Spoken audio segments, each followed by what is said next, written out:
వ్యక్తి ఎప్పుడు ఆందోళన కలిగి ఉండడం, ఆందోళన అనేది ఫ్రీ ఫ్లోటింగ్ యాంగ్జైటీగా మనం పరిగణించవచ్చు. ఆ యొక్క ఫ్రీ ఫ్లోటింగ్ యాంగ్జైటీ కంటిన్యూగా ఉంటే దాన్ని మానసిక సమస్యగా పరిగణించాలి. ఎలాగంటే ఏ సందర్భం తీసుకున్నా, ఉదాహరణకు కమ్యూనికేషన్ కానీ, ఒక ఫంక్షనింగ్ కానీ, లేదంటే అతను చేసేటువంటి దైనందిన జీవితంతో ముడిపడేటువంటి ప్రతి ఒక్క చర్యకి తనలో కలిగేటువంటి హైపర్టెన్సివ్ యాంగ్జైటీ ఏదైతే ఉందో, ఆందోళన అంటే చెమటలు పట్టడం కానీ, పెదలు ఆరిపోవడం కానీ, లేదంటే మాట్లాడే విధానంలో మాటలు సరిగా రాకపోవడం కానీ, ఒక రకమైనటువంటి కంటిన్యూటీ కలిగి ఉంటే దాన్ని మనం ఒక మానసిక సమస్యగా పరిగణించడం జరుగుతుందండి. అలా కాకుండా మామూలు సాధారణంగా స్టార్టింగ్లో కొన్ని ఆందోళన పడి కొంతకాలం తర్వాత దాన్ని అధిగమించగలిగే స్థితిని మనం యాంగ్జైటీగా మనం పరిగణించలేం. ఎప్పుడైతే ఒక వ్యక్తి ఎప్పుడు ఫ్రీ ఫ్లోటింగ్గా యాంగ్జైటీ కలిగి ఉంటే, ఆందోళన కలిగి ఉంటే, ఆ యొక్క సిమ్టాన్ని మనం ఏం చెప్తామంటే మానసిక సమస్యగా పరిగణిస్తాం. అటువంటి మానసిక సమస్య మేము జనరలైజ్డ్ యాంగ్జైటీ డిజార్డర్గా కూడా పరిగణిస్తూ ఉంటాం. అది ఒక మానసిక సమస్యనండి. సాధారణంగా ఈ యొక్క ఫ్రీ ఫ్లోటింగ్ యాంగ్జైటీ అంటే ఒక వ్యక్తి ఎప్పుడు ఆందోళన కలిగి ఉంటాడో ఆ యొక్క దైనందిన జీవితంలో తను చేయాల్సిన పనిలో ఒడిదుడుకులు ఏర్పడడం జరుగుతుంటాయి. ఒక వ్యక్తి ఈ యొక్క యాంగ్జైటీ ఎప్పుడు క్రమము తప్పకుండా యాంగ్జైటీ కలిగి ఉంటే ఆ వ్యక్తుల యొక్క భవిష్యత్తు అనేది చాలా దుర్బలంగా మారుతుంది. ఇటువంటి వ్యక్తులు క్రమేణా డిప్రెషన్కి లోనేదానికి ఆస్కారం ఉంది. అలాగే అవాయిడెన్స్ బిహేవియర్ని కలిగి ఉంటారు. తను చేయాల్సిన పనిని కూడా తను చేయకుండా, పార్టిసిపేషన్ చేయకుండా అలా వెళ్ళిపోతూ ఉంటారు.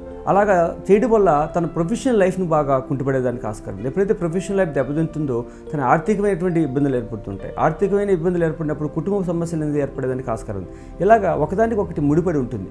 కనుక ఇటువంటి యొక్క జిఐడి అంటే జనరలైజ్డ్ యాంగ్జైటీ డిజార్డర్ లాంటి లక్షణాలు కలిగి ఉంటే ఆ వ్యక్తిలో ఆర్థిక పరమైనటువంటి, ఎమోషన్స్ పరమైనటువంటి, ఇంటర్పర్సనల్ రిలేషన్షిప్ పరమైనటువంటి సమస్యలు వచ్చేదానికి ఎక్కువ ఆస్కారం ఉంటుంది. ఇప్పుడు నాకున్నటువంటి టాలెంట్ని నేను ఉన్నటువంటి ప్లాట్ఫామ్లో కరెక్ట్ సరైన సమయంలో సరైన విధంగా నేను ఎక్స్ప్రెస్ చేయగలిగితే నాకు అపార్చునిటీస్ బాగుంటాయి.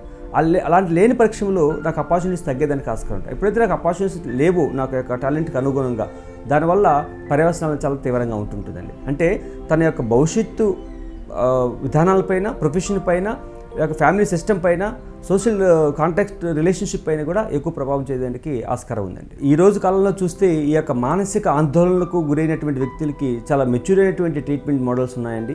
మనము ట్రీట్మెంట్ మోడల్స్ గురించి ఆలోచిస్తే biological model, psychological model, psychosocial models అని ఒక 3 రకాలుగా విభజించడం జరుగుతుంది. ఆ యొక్క బయలాజికల్ మోడల్లో ఈరోజు మంచి మెడిసిన్స్ వచ్చాయి. కొద్ది కాలం కొన్ని మెడిసిన్స్ తీసుకోవడం వల్ల తనలో ఉన్నటువంటి యొక్క జనరలైజ్డ్ యాంగ్జైటీ అనేది తగ్గి తను రికవర్ అయ్యేదానికి ఆస్కారం ఉంది. రెండోది ఏంటంటే సైకలాజికల్గా కూడా చాలా ఎవిడెన్స్ బేస్డ్ థెరపీస్ అనేది డెవలప్ చేయడం జరిగింది. ఈ ఫ్రీ ఫ్లోటింగ్ యాంగ్జైటీ కలిగి, జనరలైజ్డ్ యాంగ్జైటీ కలిగినటువంటి వ్యక్తుల్లో ఆ యొక్క యాంగ్జైటీని తగ్గించే దానికోసం మనం చూస్తున్నటువంటి థెరపీస్లు ఆలోచిస్తే బిహేవియర్ థెరపీస్ అనేది, కాగ్నిటివ్ థెరపీస్ అనేది, అలాగే సోషల్ స్కిల్ ట్రైనింగ్స్ అనేది, ఎక్స్పోజర్ థెరపీ అనేది ఈ యొక్క సిస్టమైజ్డ్ థెరపీస్ చాలా ఉపయోగపడతాయండి.